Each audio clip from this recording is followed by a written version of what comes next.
ഉന്മേഷ്, ബിജെപിയുടെ പ്രതിഷേധം കണക്കെടുക്കാതെ നിലവിൽ കൗൺസിൽ യോഗം ആരംഭിക്കുകയാണെന്നാണ് കൗൺസിലർമാരൊക്കെ തന്നെ കൗൺസിൽ യോഗത്തിന് എത്തിയിട്ടുണ്ട്. 2:30 തന്നെ ആരംഭിക്കേണ്ട ഈ കൗൺസിൽ യോഗത്തിലാണ് ബിജെപി കൗൺസിലർമാർ എത്തി പ്രതിഷേധ പ്രകടനം നടത്തിയത്. ഒപ്പം തന്നെ ഈ കൗൺസിൽ യോഗം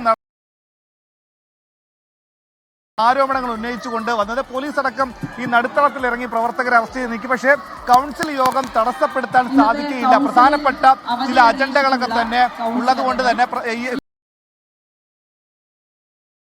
കൗൺസിൽ യോഗം തുടരും.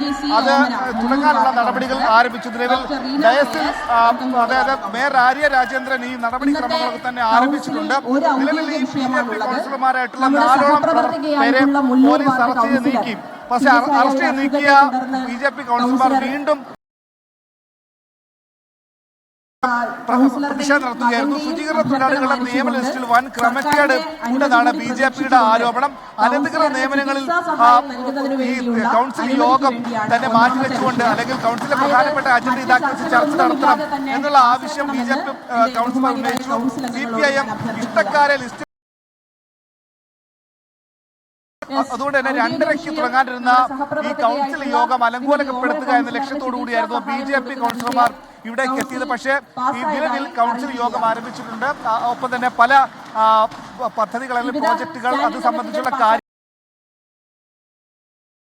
തീരുമാനങ്ങളൊക്കെ തന്നെ പാസ്സാക്കിക്കൊണ്ടുള്ള തീരുമാനങ്ങളാണ് നിലവിൽ കൗൺസിൽ യോഗത്തിൽ നിന്ന് മേയർ ആര്യ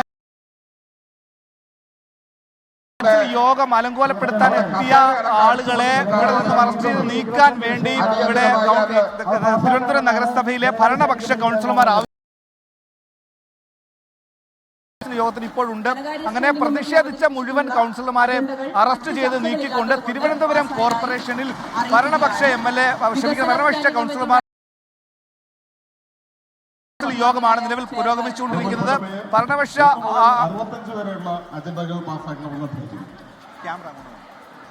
ക്ഷേമകാര്യ സ്റ്റാൻഡിംഗ് കമ്മിറ്റിയുടെ അജണ്ടകളിൽ